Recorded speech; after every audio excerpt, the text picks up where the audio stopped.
Buen día, compañeros. Nosotros somos el equipo número 6 y vamos a hablar acerca del México de los años 1940 a 1990. A continuación van nuestros compañeros Luis y Mafer a hablarles sobre los modelos económicos.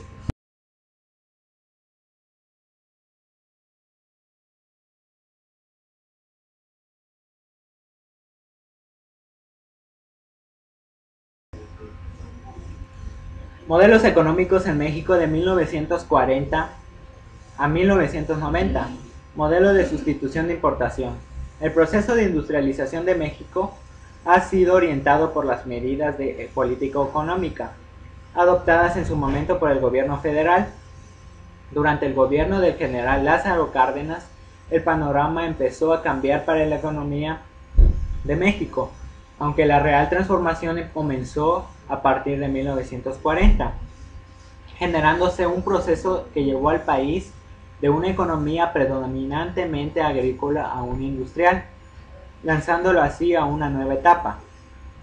Fue adoptado en los años 40, bajo el sexenio de Manuel Ávila Camacho. En este modelo fomentó inicialmente el crecimiento de la industria ligera, productora de bienes de consumo no duradero, que se convirtió en el eje de la acumulación de capital.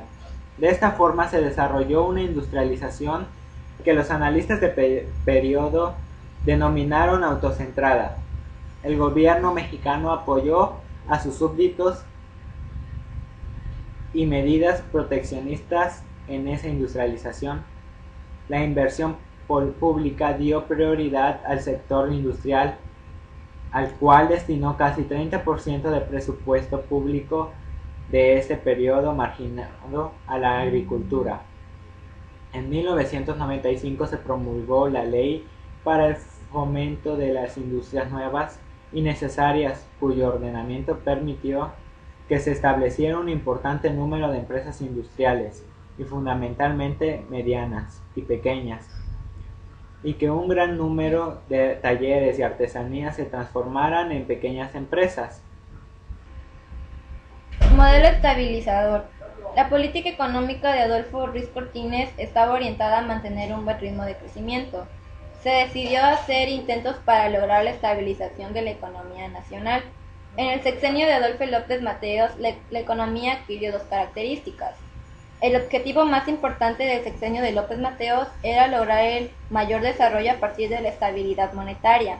Las medidas monetarias por instituciones como el Banco Internacional de Reconstrucción y Fomento y el Fondo Monetario Internacional habían fructificado. El gobierno de Gustavo Díaz Ordaz retomó con mayor firmeza la política económica de su antecesor.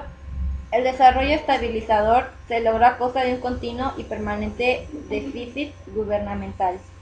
Los primeros signos internacionales e indicadores nacionales que apuntaban hacia la crisis se registraron en México alrededor de 1967.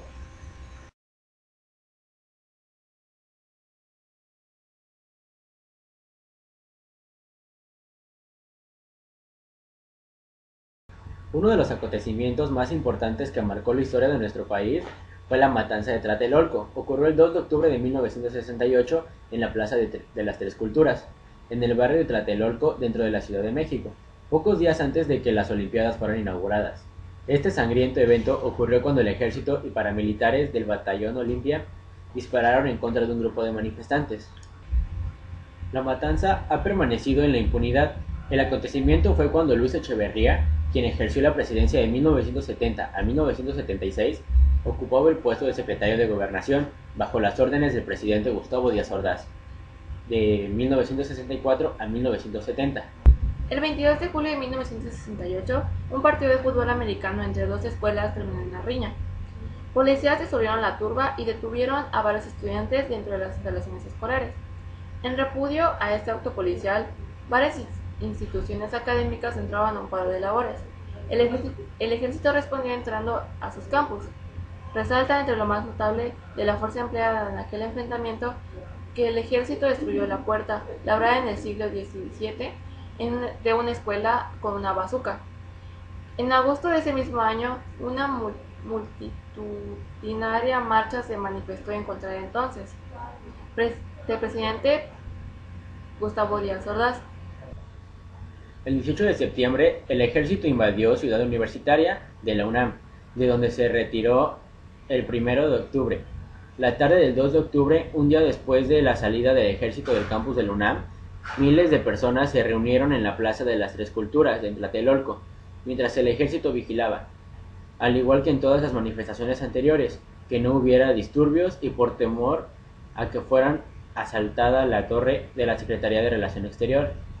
Mientras tanto, miembros del batallón Olimpa, vestidos de civiles, se infiltraron en una manifestación hasta donde se encontraban los oradores y varios periodistas.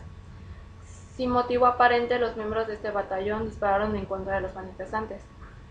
Los militares que estaban custodiando la manifestación repelieron la agresión, alegando creer que los disparos provenían de los estudiantes. Muchos manifestantes intentaron escapar del tiroteo, escondiéndose en los edificios aledañados, y el ejército, sin orden judicial, irrumpió en cada uno de los departamentos de la unidad Tlatelolco para capturarlos. Se estima que esta matanza resultó en la muerte de más de 300 personas, aunque las fuentes gubernamentales reportaron entre 40 y 50.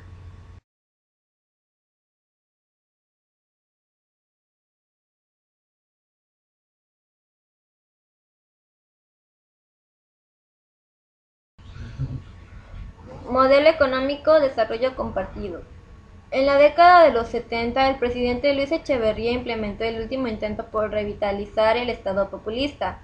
En lo económico, las reformas estaban destinadas a sustituir el modelo de estabilización. El Estado debía fortalecer su función de intervención para regular las desigualdades económicas y sociales derivadas del desarrollo. La realización de dichas reformas exigía la integración vertical de procesos sustitutivos de importaciones, estimulando la producción de bienes de capital e intentando resolver el déficit crónico de la balanza de pagos, que era una de las características inherentes al modelo. Este modelo se denominó desarrollo compartido, y la pretensión era que mediante un gasto público enorme y creciente se alcanzara una mayor justicia social.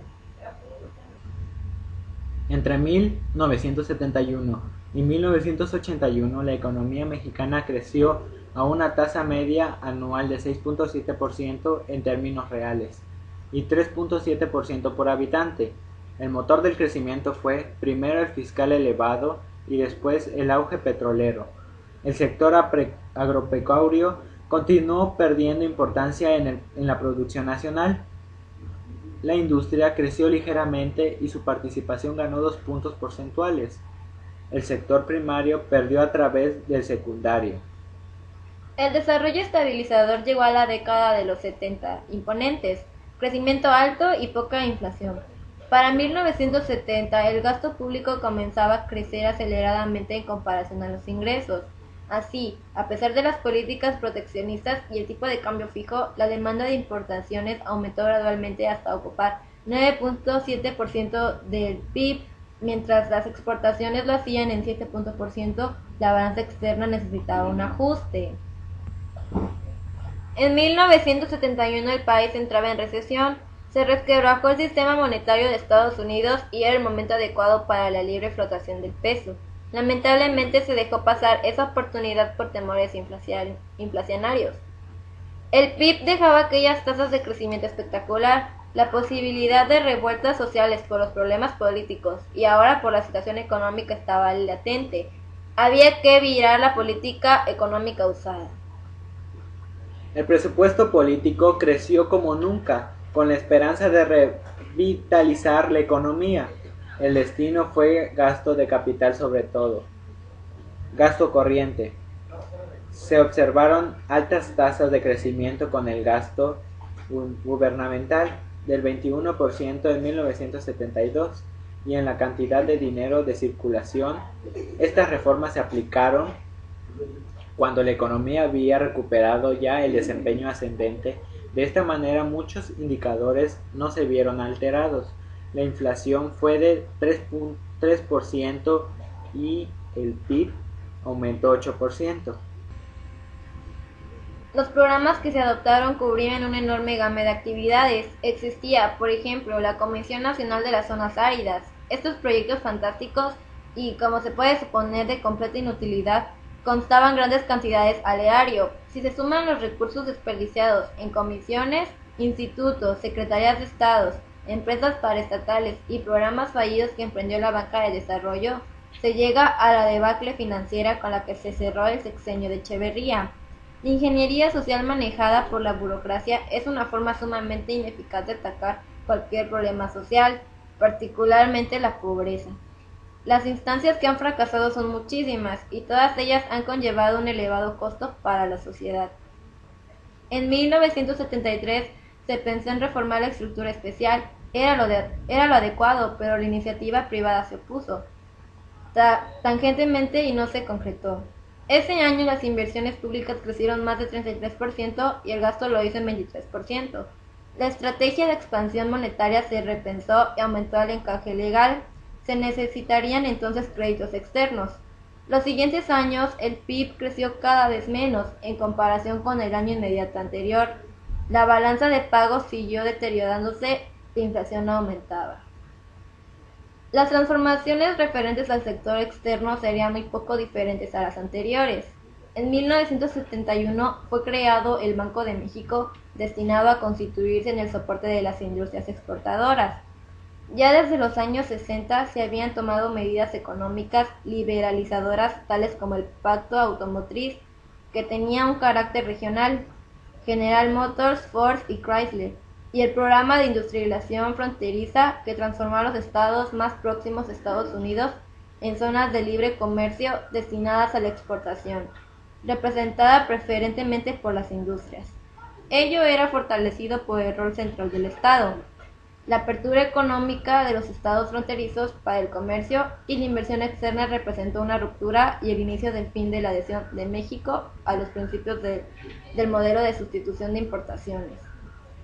La nueva liberalización significó la extensión al país del programa de las industrias maquiladoras que, desde la década de los 60, había estimulado el desarrollo de la manufactura de enclave para la exportación. A pesar de todo esto, el tipo de cambio se sobrevaluó 50 entre 1970 y 1975. Continuaron las importaciones y las exportaciones, seguían aletargadas, incluso con incentivos fiscales. El empeoramiento de la balanza comercial originó que desde 1974 se establecieran controles adicionales a las importaciones. Para 1975 todo necesitaba permiso de importación.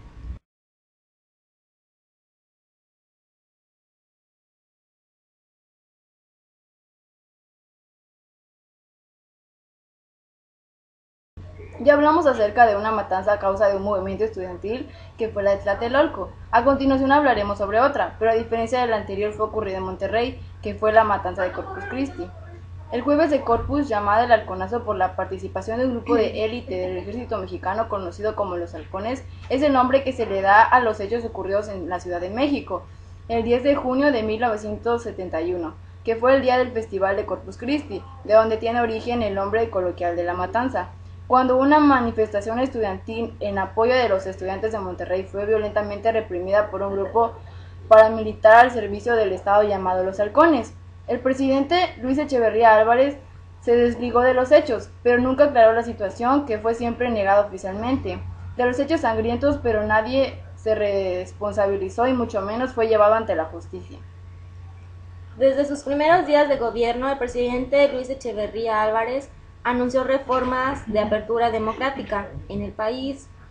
Inmediatamente permitió el regreso de algunos líderes del movimiento estudiantil de 1968, exiliados en Chile, y la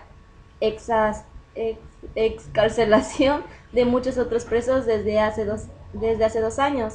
En abril de 1971, la prensa habló de próximas reformas educativas y pronto resurgieron en el ámbito político personas como José Revueltas y Heberto Castillo, encarcelados 2 años y medio atrás.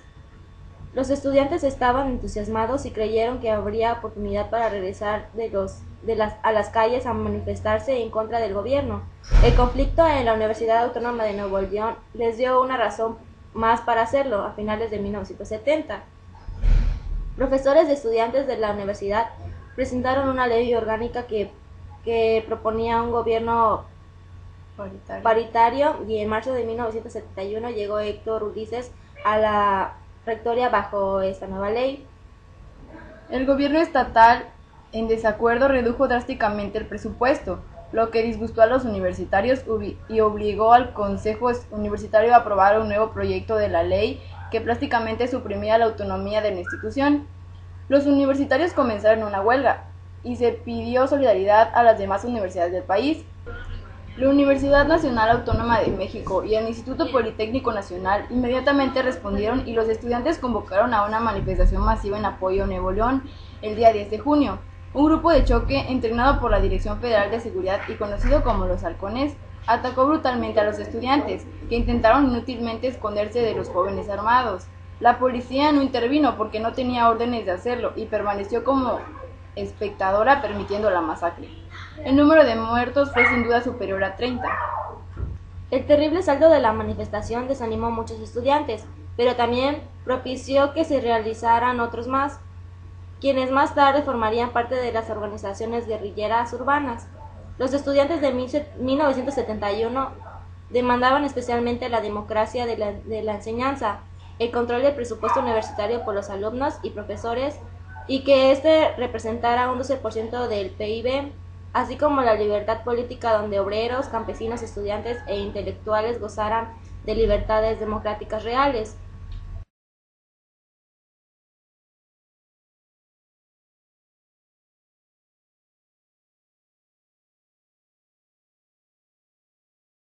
Otro de los modelos económicos en México fue el modelo de crecimiento económico acelerado, que fue de 1976 a 1982.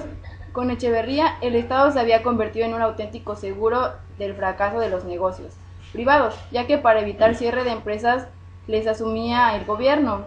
Con el tiempo acumuló un gran número de empresas quebradas e ineficientes, que contribuían al crecimiento del déficit público. Ante la resistencia y presión empresariales, encontró que la única salida era el endeudamiento público externo, ruta que después magnificó López Portillo. Sin embargo, nunca mejoró la distribución del ingreso, más bien empeoró. Finalmente, la inflación y la inestabilidad de la balanza de pagos provocaron la primera devaluación en 22 años, situación en la que asumió la presidencia López Portillo. Ya como presidente, su primera tarea era atender y controlar la crisis que se había destacado por la devaluación y los desequilibrios tanto de la balanza de pagos y el presupuesto público. Se llegó a un acuerdo con el FMI para instrumentar un programa de estabilización. Propuso dividir su sexenio en 2 años de recuperación, 2 de consolidación y 2 de crecimiento más acelerado. Sin embargo, se encontró una reserva creciente de petróleo justo cuando escaseaba en el mundo. Por lo mismo, en vez de resolver los desequilibrios existentes, se apostó a un precio elevado permanente en el petróleo.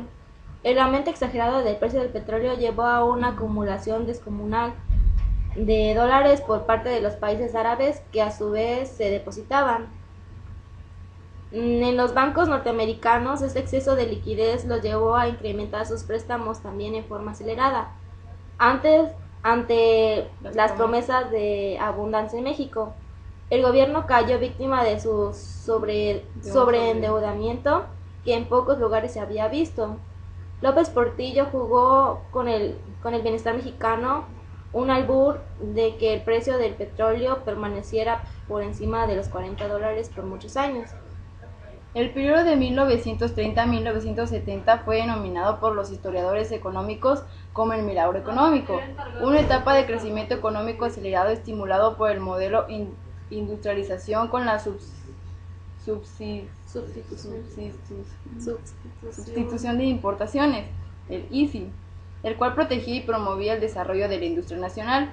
A través del modelo ICI, el país experimentó un auge económico en el que las industrias expandieron rápidamente su producción. Algunos cambios importantes en la estructura económica incluyeron la distribución gratuita de la tierra a campesinos bajo el concepto del ejido, la nacionalización de las industrias petrolera y ferroviaria, la incorporación de los derechos sociales de la Constitución, el nacimiento de los grandes sindicatos de obreros y la modernización de la infraestructura. El PIB en 1970 era 6 veces superior al de 1940, mientras que la población solo se duplicó en el mismo periodo de tiempo. Para proteger la balanza de pagos, el gobierno ejerció políticas proteccionistas. Además aumentó el crédito privado a la industria a través de la Nacional Financiera Nafinsa. En los 1970 se formaron instituciones financieras del gobierno para apoyar a los trabajadores, como Infonavit y Fonacop. Con el descubrimiento de nuevos yacimientos petroleros, cuando los precios del petróleo se encontraban en máximos históricos y las tasas de intereses en mínimos, incluso negativas, el gobierno no aceptó préstamos de los mercados internacionales para invertir en la compañía estatal petrolera, la cual parecía promover un ingreso compartido. De hecho, este método produjo un aumento considerable del gasto social, y el presidente López Portillo anunció que había llegado el tiempo para administrar la prosperidad. El plan, sin embargo, fue muy indeficiente y su administración estuvo acompañada de un manejo inadecuado de los recursos de la inflación. En 1981 el panorama internacional cambió abruptamente. Los precios del petróleo se desplomaron y las tasas de interés se incrementaron. En 1982, el presidente López Portillo, antes de terminar su administración, suspendió los pagos de la deuda externa, devaluó el peso mexicano y nacionalizó el sistema bancario junto con otras industrias afectadas por la crisis.